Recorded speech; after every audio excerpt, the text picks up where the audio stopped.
skips away. Marshall skips away. Marshall's still going. Marshall's got Richards coming up outside. Now inside. Arsenal have gone through an entire league campaign without losing. Bennett and the Dragons win the grand final.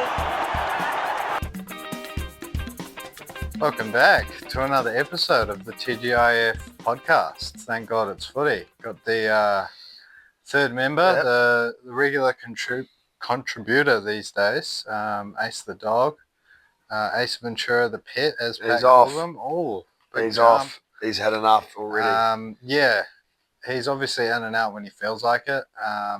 Sort of an ad hoc contributor, but it's Christmas time. You can do that sort of stuff. I think you can come and go as you please. Exactly. This time of the year. People are busy. People are wrapping up well and truly this week. People are busy in December, so they've got things to be doing. So if people come and go, that's just kind of the lay of the land. That's the least of your worries this time of year. This time we are a day and a half away officially from a nice big batch of school holidays, which I'm looking forward to. What are we tomorrow? Tomorrow, I believe we've got down moving furniture. I think that's in the planning for tomorrow. Yep. And then a bit of a graduation in the evening. And Thursday is, I think we've just got down the movie.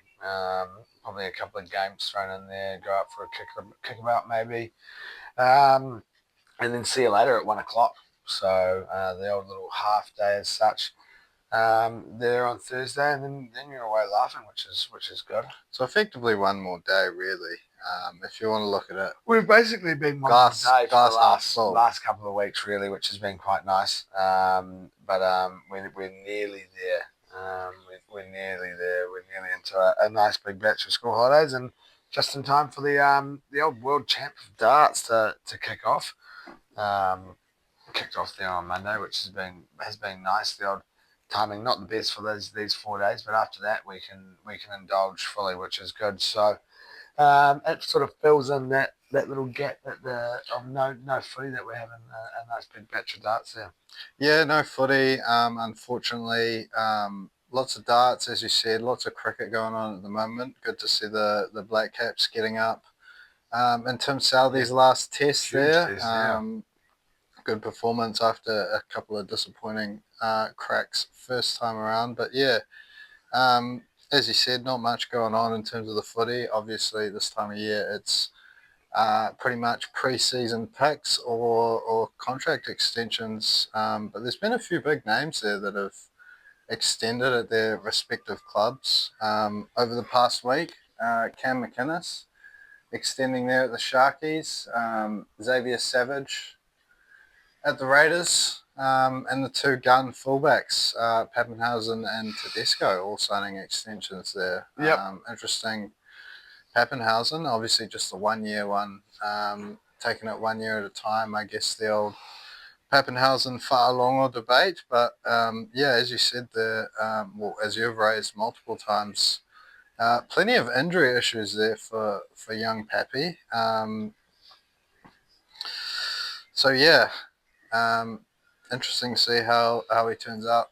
I think it's probably a couple of years. Smart play from both Melbourne and 1 year. I think it's a good time. Like you said, far longer there. Obviously, a player that we saw heaps of last year, and whether or not he's the one to lead the team there from the back, or whether it is putting the faith in Pat. But yeah, I have chucked that call out there a few times, and it could be a little similar scenario there to old Tommy Turbo. Unfortunate, obviously, when you have players like that have got that unreal talent and depleted there by injury. So hopefully it's not what we end up seeing, but fingers crossed for his sake that we see Pat being fully fit and having one of those seasons that we know he can do. So fingers crossed. Yeah, also Tedesco, pretty big one for the Chooks. Obviously, they've lost a number of star names over the last sort of year or so. Well, actually, really just this off season. Yeah, a couple of big players. The announcements have been trickled over a couple of years. With Soili announced quite a while ago there. Yeah, obviously coming towards the end of his career, but stats-wise, performance-wise, he looked very good for the Chooks last year. So yeah, another smart one. Can't really see either party being unhappy with that call. Teddy at the Chooks, it sort of makes sense. Yeah, no, not at all. I don't think, like you said, yeah, I think either side would be disappointed with that. You're right, Teddy. It does sort of seem right there at the Roosters. So I don't think there'll be too many surprises here. The way that's turned out. Tricky's obviously also there announcing Reece Robson coming to join them there from 26. So it's probably another departure we're going to see there out of the Roosters. In terms of the cheese. Yeah, look, we've heard that talk for a couple of months now, if not longer. Brandon Smith, the Roosters, maybe not necessarily being fully stoked with the way things have turned out with that signing. And yeah, Cheese obviously speaking quite candidly on James Graham's podcast. So yeah, no surprises there. That the Cheese's time is over, but that effectively locks it in with them signing another gun hooker to come in there, the Chooks. So yeah, expect a little trigger of movement around, I reckon, off the back of that. People making room for Cheese potentially. Yep, I think there'll be plenty of teams that'll be after his hand. Shifting a few pieces along. You might get some handy pieces here and there when you're trying to make way for Cheese. So yeah, interesting to see what comes out of there. But yeah, apart from that, there hasn't really been too much else rugby league wise. She's been quiet. We've seen the first glimpses there of Jerome Luai to River there at Tigers training. Yeah. Reports saying that he was there for an hour and a half, 2 hours after training had finished, taking photos, signing autographs, things like that. So it's got to be done. It's his club now, Yeah, well, he's come out and said it on the Behind the Raw podcast, isn't he? He's come there to be that guy. Yep. So it is. It's that guy, Luai. He's got to go out there and do that sort of stuff. So it's good to see. But you're right, it has been fairly quiet the last while, and probably will be over the next couple of weeks as people get into their holiday festivities. But we have gone out and got you just a couple of little predictions, early predictions there as we look ahead into 2025. Now, I'm starting it off with a bit of a throwback call. Obviously, plenty of talk there around these new signings for the Tigers. Do we make the 8? No, I don't think so. I think it's a revert back to the old days of just missing out and taking that 9th spot, something Tigers fans would love to have these days. So that's my call. Tigers to go out consolidation there and take that 9th spot back where we belong, I think. Yeah, would that also mean you're not in the bottom 8? I suppose it's not really the way you want to look at it these days. You want to be in the top 8, but hey, it's you can sort of slip that one in conversation. You're in that little middle position there. Yeah, we weren't in the bottom 8 last year, so that's one thing to look at. Yeah, no, I like it. Good call. My first one, Penrith, obviously 4 in a row. It's not going to be 5, I don't think. A couple of key players moving on. Melbourne look to strengthen. Maybe it's their time to pip that premiership back. But yeah, Penrith, I don't think they're going to go 5 in a row. If they do, it's going to be something crazy. See, I've gone other end of the scale there. I'm going Penrith to make it 5. Yeah. I think that they can go out there and do it. We know how good Cleary is, and I think a lot of it comes down to Ivan as well. What a good coach, what a good setup that they've got in there.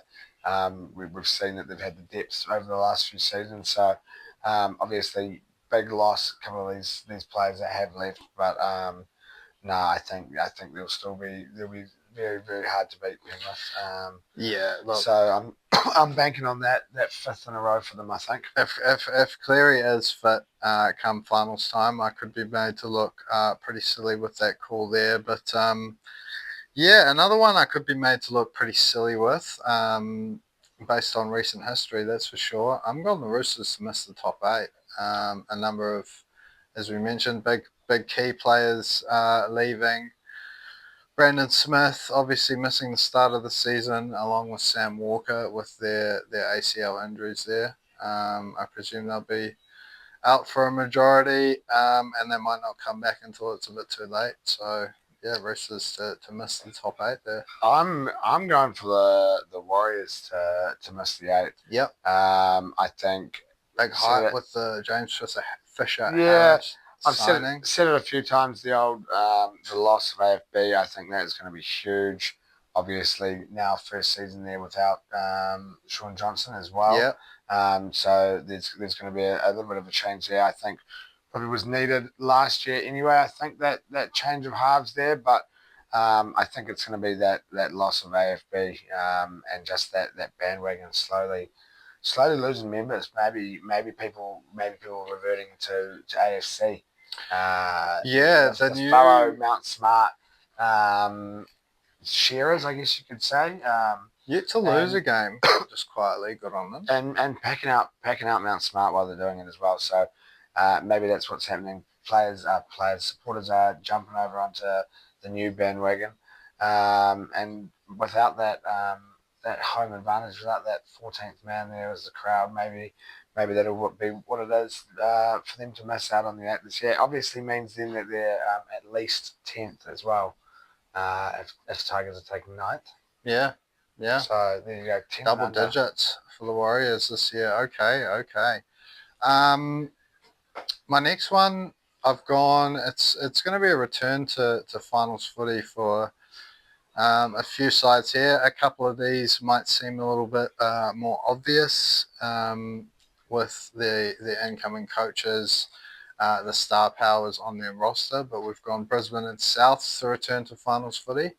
And yeah, a little bit of bias chucked in there as well. Flano's going to get the Dragons back involved in some September footy there, at least another week 1. So there you go. Maybe we go Dragons 8th, Tigers 9th, Warriors 10th or more. Yeah, another team there that's made some very good signings there in the off season, the Dragons. So I think very very good. I don't want to say very good calls. And again, I don't want to say arguable calls. You can't argue for all 3 of those teams.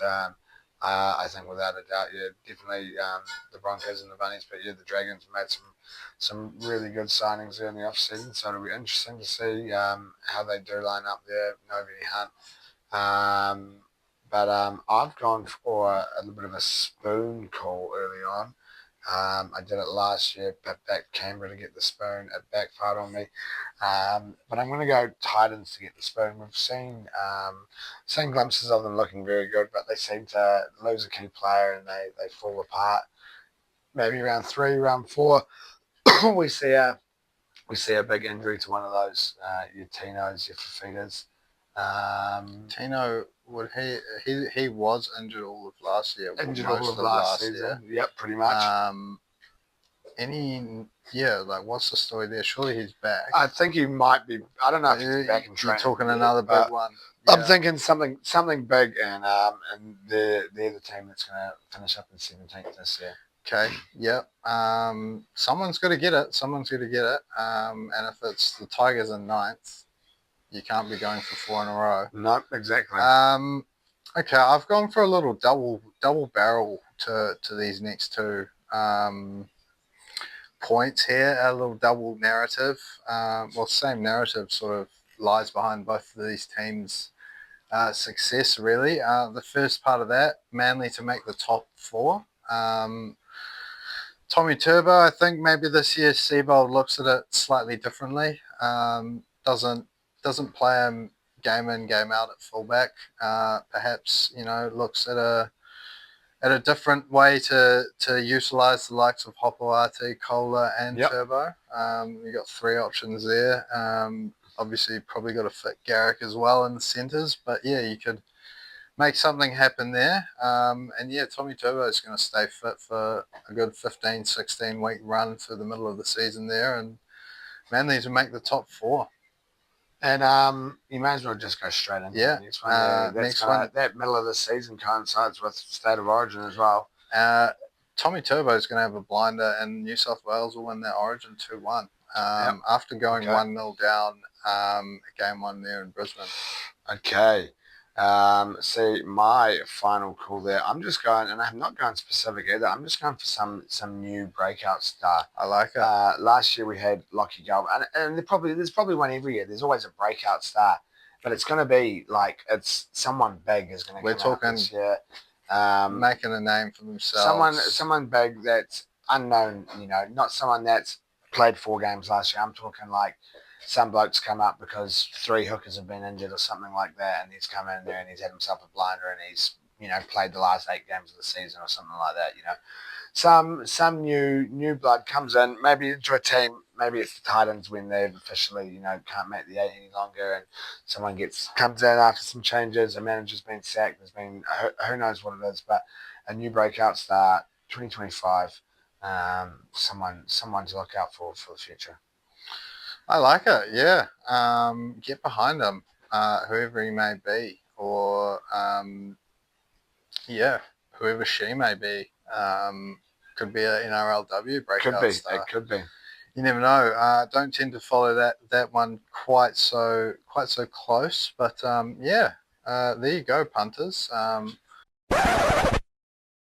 There's our 5 random calls. Don't really know what to call it. Predictions for 2025. Some early calls. I'm not a big fan of these getting things in before the year's even done. But there's some very early calls. Whether or not they come true, we'll have to wait and see. Now the old round ball. We have had a little bit of Arsenal action over the last week or so. We saw a nice, pretty solid win there in the Champions League against Monaco. Good 3-0 win over Monaco. Pretty much sees us through there. I think they were saying 15 points more or less sees you through in the top 8, and I think that takes us through to 13 now. So yeah, that I guess mathematically means one more couple of draws would probably be okay, but 2 more easier fixtures, which is good to see, and awesome to see Miles Lewis-Skelly playing so well in his first Champions League start, the youngest for Arsenal in a long time, since Ox, maybe? Yeah, I think it was years ago. like that. Very, very cool to see Lewis-Skelly involved. Obviously, we saw him there in the pre-season, and a lot of talk whether or not he'd be involved in the team as much as he has. So it's been cool. But yeah, a nice 3-0 win. You thought that we would have taken into that game there up against Everton, and gone on and scored a few more goals, but nothing. Yeah, a blank for both sides, I think.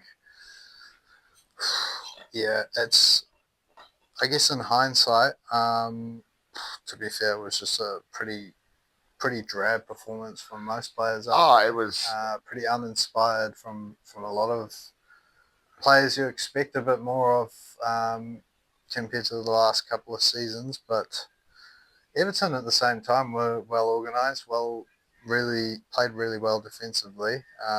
It's just, it seems to be the case is if Saka does nothing, we do nothing.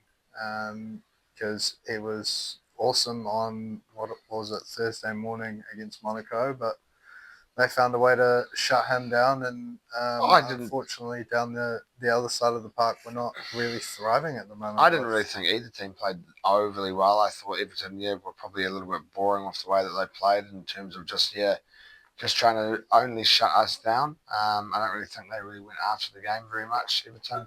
But yeah, just no. What is that? How many games is it now that Jesus has failed scoring in the Premier League? A long time it feels. It's a huge amount now. So we are struggling. Obviously, good. We saw Liverpool go down an early red card in that game there, and only come away with a point, probably a lucky point as well. I think we could have seen a Fulham win there in that one. Fulham had a goal scratched off, VAR. Yep. A winning goal, or perhaps I'm thinking of it in the wrong order, but it was lucky that Liverpool also drew.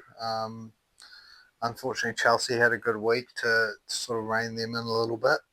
It's looking Leave like them a after couple of points ahead of us. a 4 shoddy points, start to maybe. the season, maybe they are the other team in this title race. I think. Yeah, it's weird. Chelsea fans and City are done for. I think somehow. I don't know what's happening there. the only thing on City's side is they've got history. They've got Haaland. But yeah, you can't really see with their midfield, their shaky defence at the moment, them really turning things around with enough time. I think if we're effectively 9 points behind Liverpool, what are they? 11, 12 points behind? Yeah, it must be something like that now. So that's a huge gap to it wouldn't surprise me if we were to see Pep leave before the end of the season. he just re-signed He's a just new re-signed. contract. He doesn't get sacked, you don't think? I don't think Pep's sackable, really. Like, you can't sack a bloke that's just won 4 on the bounce I guess for you not can't, winning the 5th. But like, you know, if they Won a just treble what in if they were there, to lose like, the next 8 games in the league or something like that? You know, you lose to Ipswich, you lose to someone like that. You know, you completely fall off. yeah. What do you do in a situation like that? Either way, I think they're done for. I think it's a Liverpool Chelsea title race. I think it looks like it's probably just Liverpool though. Really, they probably look like the best. Salah is just he's outrageous. Liverpool will Defensively, be... very very strong. They've now seemed to have this depth in the goalkeeper now with the way that Keller has played for them. Yeah. The other fella, what's his name? I don't know, Yarovich, I think maybe. They're the third keeper that's come in and had a decent performance. And yeah, just they're scoring more than other teams. They're defensively very strong. And it's, yeah, to be fair, it's much better for them to have Chelsea and, maybe with a miracle, us chasing them down. Compared to the likes of City over the last couple of years, which we've had. They can afford to possibly slip up here and there. Chelsea, though, at the moment, obviously a close one against Brentford, but yeah, they're picking up wins left, right, and centre. So yeah, pretty much a straight shootout between those two. After the fact that we've drawn our last 2 games, perhaps we'll be shifting our focus towards making a good Champions League run if we can jump straight into that. Top 8. So what's that? Final 16? Yeah, basically? a Champions League run would be nice to see. Maybe a little bit of Carabao Cup success. We're involved in the quarterfinals coming up next. So we have a double banger actually of Palace, don't we? Palace in the Cup and then Palace in the league. So you know, get a win there in the Cup into the semi-finals, and I believe it's not the toughest of other teams involved. I think it's all Premier League, but yeah, I think you've got Spurs in there because they knocked out Man City. So you've got did United knock out Liverpool already, or are Liverpool involved? Arsenal, Palace, Newcastle, Brentford, Southampton, Liverpool, Tottenham United. One of those two teams goes. I mean, how often do you see a team lose the manager, sack a manager, and then go out there that next game and put in a performance? Southampton just sacked Russell Martin. Do we see them maybe go out there and knock out Liverpool? Liverpool maybe rest a couple of players, and we see a bit of a sneak win there. And then I guess Spurs beat United. Probably the better team you'd rather play would be Spurs. United having just won the Manchester Derby. You probably wouldn't mind either of them in a 2-league fixture, to be fair, but in a final, they're both pretty dangerous. And then obviously, what was the other team? Brentford, Newcastle. So, I mean, as long as you get a home game at Brentford, you should be okay, but I wouldn't really want to be travelling there at the moment, the way that they're playing. And I suppose, if you're into the semis... a little bit hit or miss. Semis are reverse league fixtures still, right? Home and away. Is it? I'm pretty sure it's... They've had a few changes there in the old Carabao. So pretty sure. Maybe they have changed that. But 2 fixtures up against Palace. You'd like to hope 2 wins. into the semis, 3 points. Liverpool have a loss, Chelsea have a loss. All of a sudden, maybe we're looking at things slightly different moving into Christmas there next week. But yeah, we'll have to find some goals or tee up some corners to set up some goals at least. We saw it last year. We saw an incredible start to 2024, or last season, sorry, the beginning of this year. Perhaps we can see a similar run from the Gunners, but apart from that, that probably leads us into the darts with world champs. It's well underway. You are right. Heartbreaking this morning, absolutely heartbreaking. I didn't even really get to see much of the game, which was unfortunate. I'm going to have to watch. I'll probably watch a full replay later on this evening, but I managed to see the bits that were important. I managed to see Big Rig walking off the stage at 1-0, and I managed to see him walking off the stage at 3-0, unfortunately. And what was probably the performance of the tournament so far from Connor Scott, averaged, just under 102, 101 something, 56% on his doubles, looked very, very comfortable up there on the stage. And just, unfortunate for being not playing players of that standard week in, week out like these players on the PDC are. It's obviously tough having one Kiwi representative going over one Oceanic, not the one Oceanic representative, but for winning the Masters there. So it's a tough ask for Benny Robb, but always cool to see him up there flying the flag. Obviously rocking the big rig there today for him. We also saw Jermaine Wanamaina, a little bit of an upset win. We saw him have a really solid performance there yesterday before coming out and knocking out James Wade, a previous semi-finalist in the World Champs, but knocked out same round, second round for the second year in a row. So probably some that would be a little bit shocked, I think, at that one there. But the way he's been playing recently, he's made a couple of semi-finals. And had a really, really solid performance there on Monday. So not overly surprising. We see the likes of Fallon Sherrick over the next, possibly tomorrow, either tomorrow or the next day. Gillian Price also actually had a good win this morning. So I had a good round 2 win there up against, I can't remember off the top of my head, but 3-1, no 3-0. I think he was in the end there. So showing that he's here to play. Obviously, plenty of players there with lots of money up for grabs. It'll be interesting to see how Michael Smith starts this tournament. Obviously, he's got the most amount of money to try and defend there, having had won it 2 years ago. So the first week or so, I don't want to say it's boring. I think it's actually quite interesting because you get to see some of those lesser names, but it will start to get a little bit more nitty-gritty following Christmas, usually, when you get into those that third round and on. And you get to see some of these big-name players coming up against each other. I've seen a few different things on social media of people's predictions of the way that it's going. A lot of people leaning towards a Luke Littler, Gary Anderson final. I'm seeing a lot of that. Gary Anderson playing some really good darts, looking back at his best, and obviously Luke Littler being the one there to beat Humphries in that semi-final on that side of the draw. I wouldn't be surprised if we actually saw Humphries take that win, I think, in that semi-final. Although it's a different Luke Littler now this time than what we obviously had last year, the success that he's had over 2024. And yes, sitting at second in the order of merit. So, within a year, you go to your first World Champs and you look at it a year later, you've just won it. Having come second the year before, and you're at the top of the order of merit. So it wouldn't surprise me if that is what we see come, mid-January, I think, when the final rolls around. But plenty of darts to get involved with over that next week or so before the break.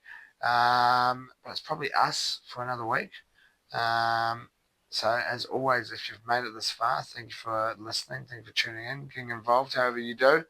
Remember to get involved on your socials. Give us a like, give us a 5-star, get subscribed.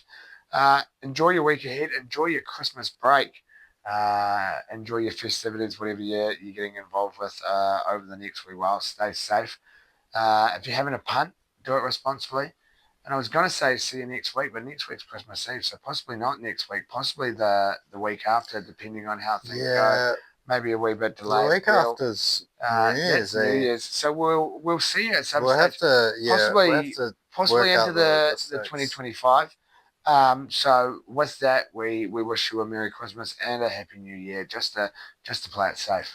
Just to avoid hurting anyone's feelings for not getting both in there. We'd rather wish you definitely a Merry Christmas at least once. But yeah, Happy New Year. Yeah, once, a couple of times, 3 times. We'll see what happens. But yeah, Merry Christmas, Happy New Year, and we'll see you either next week. We'll see when we or see next you. year. Ciao. Marshall skips away. Marshall skips away. Marshall's still going. Marshall's got Richards coming up outside. Now inside. Arsenal have gone through an entire league campaign without losing. Bennett and the Dragons